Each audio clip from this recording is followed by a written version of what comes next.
Chicago in the early 1900s was a boomtown. A man could get rich quick here if he had energy and enthusiasm, and if he was willing to enlist violence. Capone was, and he got his big break in 1919.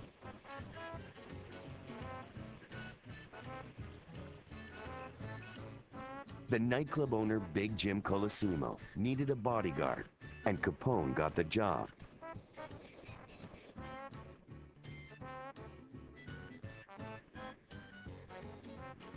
It started a partnership that would change the shape of American organized crime. By the time he was 24 years old, Al Capone was the biggest name in gangland.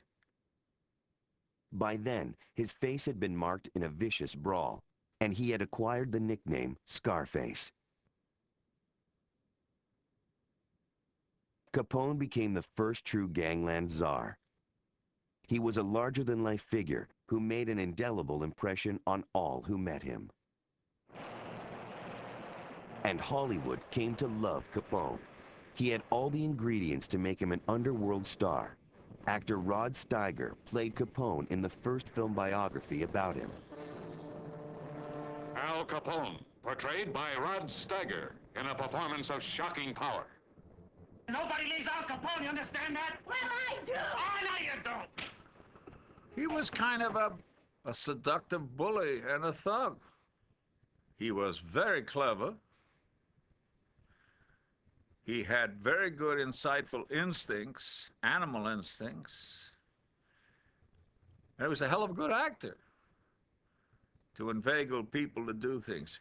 He either did it by convincing them that they would advance, or saying, either you come along with me and won't advance because I'll have you killed.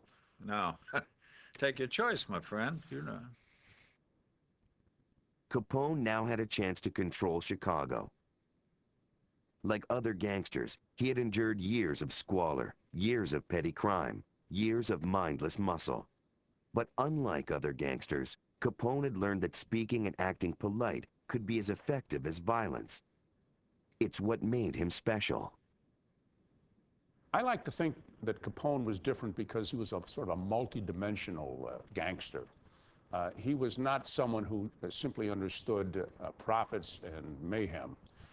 He had some depth to him. He had a public relations ability. He was able to attract even editors and reporters to his cause, as he put it, delivering whiskey to a populace that desperately wanted whiskey and entertainment. So in many ways, he was a very astute business person. Capone's instinct for public relations was the key to his success. Capone employed anyone with talent, regardless of ethnic origin. It was a smart move. Capone did things the American way. He was a byproduct of immigration.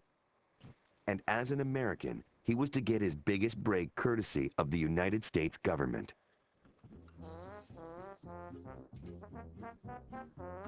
World War I had just ended. Americans were about to dance to the new tune of jazz. An economic boom was on the way.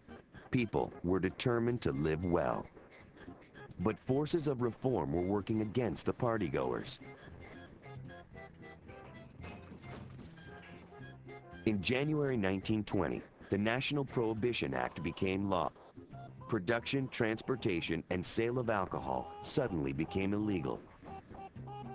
But consumption did not. Al Capone spotted the loophole, and within hours of the Prohibition Act becoming law, he was stealing and supplying liquor throughout Chicago. The bootlegging industry was born. Thanks to Prohibition, other gangsters got on the bandwagon too, and the future of organized crime in America was assured.